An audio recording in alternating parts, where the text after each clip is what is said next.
for example, is just another too many who haven't taken the chains off of his brains and recognized that we're free.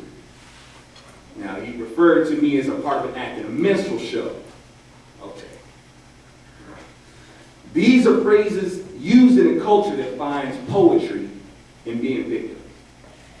So they're so deeply insightful and full of passion, we invoke words such as minstrel show, strange fruit, 40 acres and a mule. A minstrel show. See, these are words that are used to texture a tapestry of a song or a book, a screenplay, or an editorial with a guilt trip. Now, it's funny. I almost feel like Now, it's funny. People of color, namely people of color on the left, hate to be stereotyped. Yet, they're the ones who do the most stereotyping and the ones who act out the most stereotypes. An example of people of color stereotyping would be them broad-brushing white people as a bunch of racists who want to keep everyone else down, destroyed, or enslaved. And God knows there is some truth to that. But is it a truth that's worthy of being broad-brushed? No. Let's narrow up that brush a little bit. These white people that people of color are so angry about are the very ones they remain loyal to. The white people that people of color are so angry about and remain loyal to are the same ones that fought to keep slavery legal. The same loyalty to the same white people who founded the Ku Klux Klan as a terrorist fraternity to rise against the abolitionist republic. The same loyalty to the people of color to the white folks who instituted the Dred Scott and Jim Crow laws.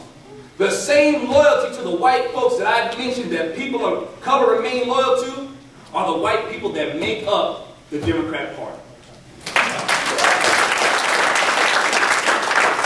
Yet I'm the self-loathing Uncle Tom with Stockholm Syndrome. So look here. I don't broad brush white people and hold them all accountable. I know that there was a specific group of white people that have waged a campaign of oppression. Those white people have been Democrats. So, when you have an ethnocentric liberal trying to wax off with a half-cocked militant jive, trying to sound like some tuned-in revolutionary who tries to drop words on you like a minstrel show, you can just say, oh, you mean like the Jim Crow minstrel? The minstrel that was created by Thomas B. Rice? See, this is where they stop. You know why? Because where love has boundaries, hatred has limits, and hatred can't get you to the truth. And their hatred and denial stops them from discovering that Thomas B. Rice was the man who created the Jim Crow minstrel. That segregationist laws were named after. And Thomas B. Rice was a Democrat. All the things that people of color are upset about concerning their civil rights, hell, human rights, are rooted in the Democrat Party. Rights fought for by Republicans and then revoked by Democrats and then restored by Republicans yet again. Democrats get the credit for it, Republicans get the scorn, and white people get blamed entirely.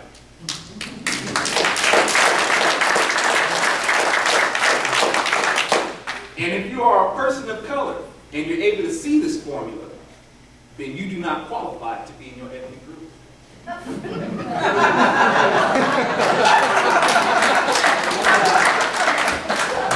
Because if you are black, brown, yellow, or red, you're supposed to act, talk, and vote a certain way.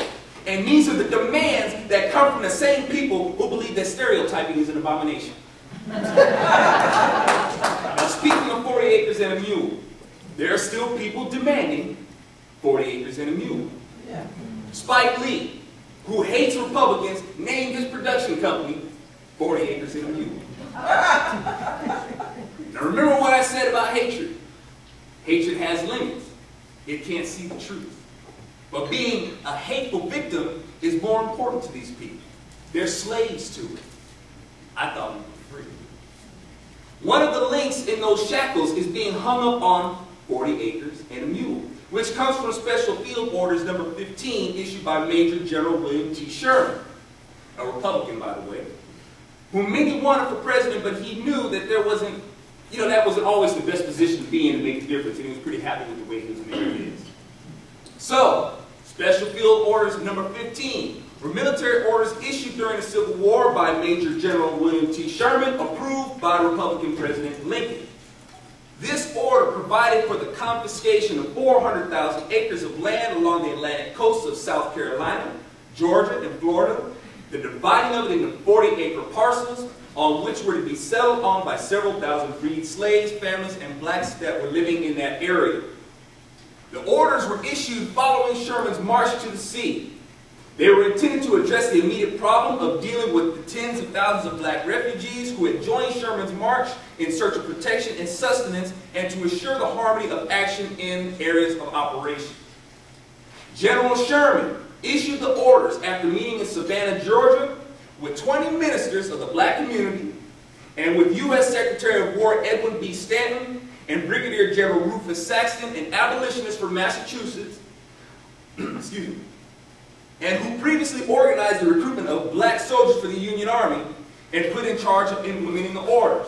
However, Special Field Orders number 15 had little concrete effect, as those orders were revoked in the fall of that same year by Democrat President Andrew Johnson, who succeeded Abraham Lincoln after his assassination. So, for those who still feel they are owed 40 acres and a mule, you need to talk to the Democrat Party, because that's the party who revoked the order in the first place.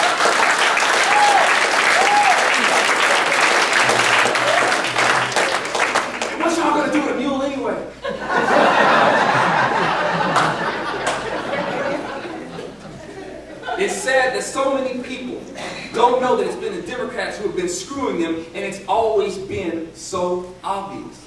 Whatever black people feel that they're owed, the Democrats took it. If you are black and you feel that you are owed a mule, just look to the Democrat Party. The Democrat Party symbol is even represented by a mule. So you know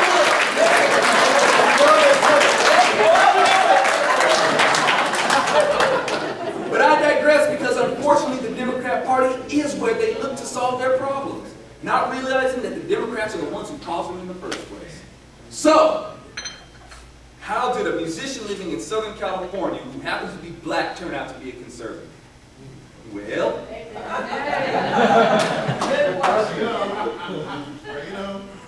I'm often accused of being whitewashed and brainwashed because I'm a conservative. Like I said, I grew up in California, one of the most liberal states in the Union. We're trying. I'm a black musician. The culture I've been around my whole life has been left-leaning. Yes, I've known lots of white people, and they've all pretty much been liberal. So, if I were truly brainwashed and whitewashed and under the influence of white people, I would be a liberal too now. But my road to being a Christian conservative Republican started in grade school.